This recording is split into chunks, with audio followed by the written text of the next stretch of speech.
Hello everybody, Francesco here from Movement Monastery, and today I want to talk about 5 things that can help anybody jump higher.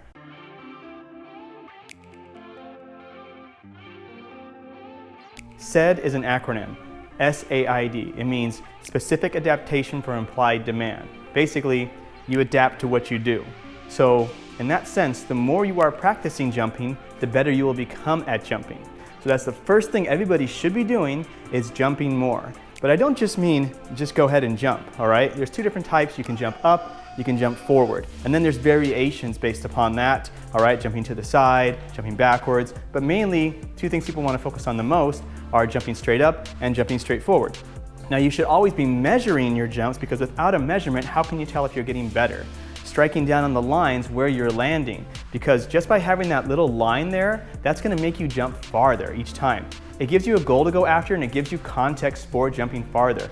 You want to keep track of your progress. People will always jump farther if there's something there they have to jump to. This is one of the reasons why it's easier for most parkour athletes to be able to jump farther, because they see where they have to go to and they can break through barriers that way. And I've seen this happen countless times. You tell someone just jump as far as you can, they jump, okay. You put a line down, they're always going to jump farther because there's something there for them to go after. So context is important. Jump more, measure it, keep track of it, and you'll see gains because of that.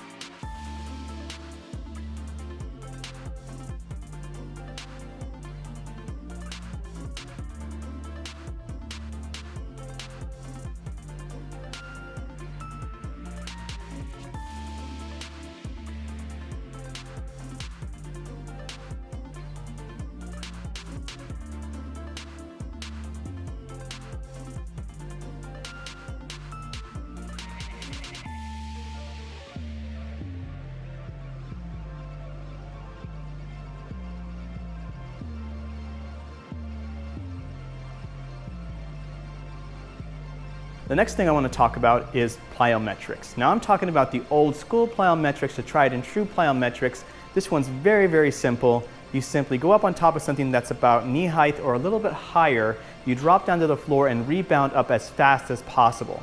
Now there's a learning curve with this, because at first you're learning how to reposition the arms and absorb the impact and bounce back up into the air. I'm going to attach a document, okay, a PDF document that explains everything in this quite a lot and very well, and I do want you to read that document, okay, because if I go through the whole thing, it'll take a lot longer. So I want you to read that document. It's down below. Take a look at it. It explains everything in great detail, and you can start applying that stuff right away. But it's very simple. Everybody can step off something and jump back up, or step off something and stop yourself. And I just can't say this enough.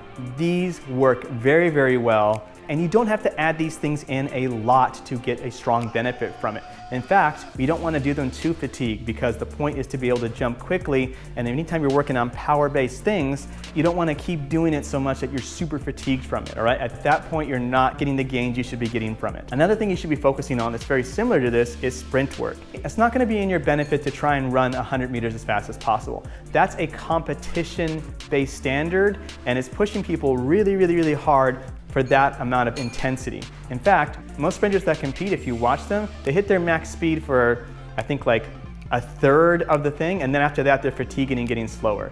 It might not look like that because they're just insanely fast, but for the most part, they kind of peter out toward the end, because you just don't have those kind of stores in your body to be able to keep up that intensity for that long. So I would stick to doing maybe a fourth of 100 meters, so 25 meters, 30 meters, 50 meters at the most. Give those a fast sprint, and that will help you get your fast twitch muscle fibers working. That's all the plyometrics and the sprint training does for you, is to get you working your fast twitch muscles more, teaches you how to use momentum and how to move everything quicker. Learning how to do that faster is going to make you jump higher. You'll be able to recruit more of those fast twitch muscle fibers and have better coordination doing it.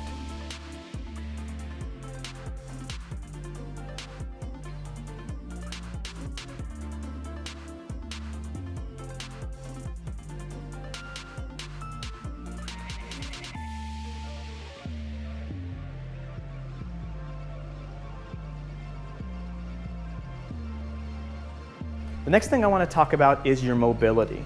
Now, most people will just start jumping right away and they won't give any attention to their mobility. But if the structures of your body are sound and they're as strong as they can be, you're automatically going to have an easier time getting into jump training. So I want you to take some time to work on your ankles, work on your knees, and work on your hips, because those three areas right there, if they're not working at the best they possibly can, you are a disaster waiting to happen. So check out companies like Z Health and Functional Range Conditioning. I'm actually certified in level 1 FRC, and I'll be putting out a video specifically talking about your knees, ankles, and hips. That'll be coming out very soon. In the meantime, I'll link what I already have available to help you out in those areas. Bottom line with that idea, if the structures of your body that are going to be the most important for jumping are working as well as they can, you'll automatically do better at this and be able to do more training in those areas. So don't skip the mobility training.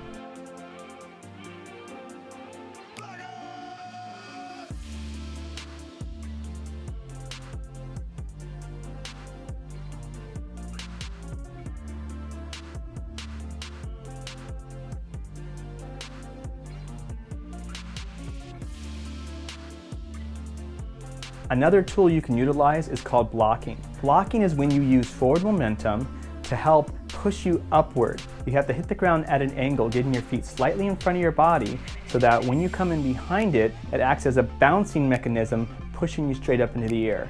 It's really useful if you have some momentum going forward, but not that great if you have to do a standing jump, because obviously you can't utilize that skill. Now there are a few ways to utilize blocking. You can use it with a one step, which people oftentimes use when they're doing a J step into a cork or a J step into a cheat gainer. Make sure you check out the cheat gainer tutorial. You might also see it from a gather step. You'd also see people do it on spring floors with a punching mechanism, or even with trampoline.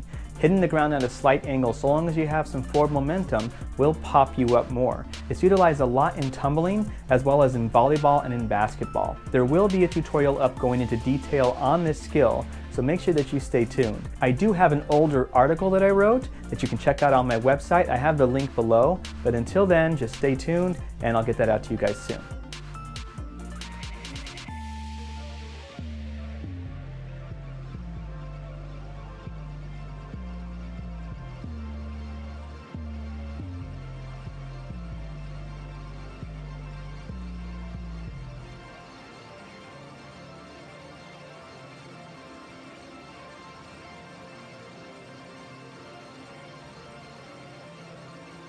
Finally, I want to talk about strength training. Now, as far as strength training goes, there's a couple of different ways you can go around doing it. Now, in my opinion, one of the best things you can do that's going to help you for jump training is the deadlift. Now, there's many different ways to deadlift, and I'll be coming out with a video pretty soon showing how I deadlift and how it helped me jump and how it helps strengthen my posterior chain. So stay tuned for that. Make sure you hit the subscribe button, because I'll be coming out with that more. To put it in a nutshell, your goal is to lift a weight as fast as you possibly can. Doing a 1 rep max is a good thing to do, but in my opinion, you should be able to do about 5 super fast lifts, kind of the way I'm showing it in this video right here, which if you look at the link below, you'll be able to see that in more detail. Make sure that you're doing both. Occasionally lift really heavy, try to max out your deadlift, and also make sure you're able to do 5 repetitions super fast, but with as much weight as possible. You just don't want to lose your speed when doing it. You can do a lot more with a lot less weight. I know there's a lot of information, people saying that Olympic lifters jump very, very well too because of all the weight work they're doing. But as far as in my realm of work, I don't see a whole lot of acrobats, parkour, tricking, or anybody in those areas doing competitive Olympic lifting, except for maybe Clarence Kennedy, and I think he's an exception. It's going to take a long time for most people to become really good at Olympic lifting, to the point where it's actually going to help you in the way that it would if you just went out and did a few deadlifts once or twice a week. So just keep that in mind.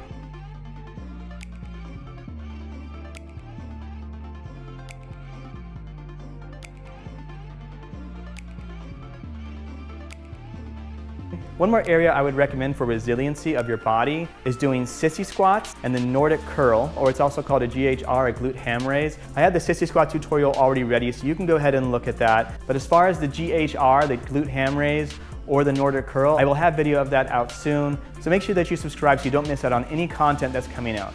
That's all I have for everybody. Make sure you subscribe and like this. Make sure that you add a comment down below asking me questions, anything along the lines. Remember, everything in this video is geared toward you as a beginner jumper and going into that. Your mechanics will improve with time, your strength will improve with time if we just keep working on it. I've seen some people come into jumping and their timing is all off, and after about a week or two of it training, they start to figure out their body mechanics and how that can work to their best ability. I will be coming out with some specific stuff involving jump mechanics, especially as it relates to parkour, so make sure that you subscribe for that as well. That's it, everybody. I hope you enjoyed this video and you all have a great day.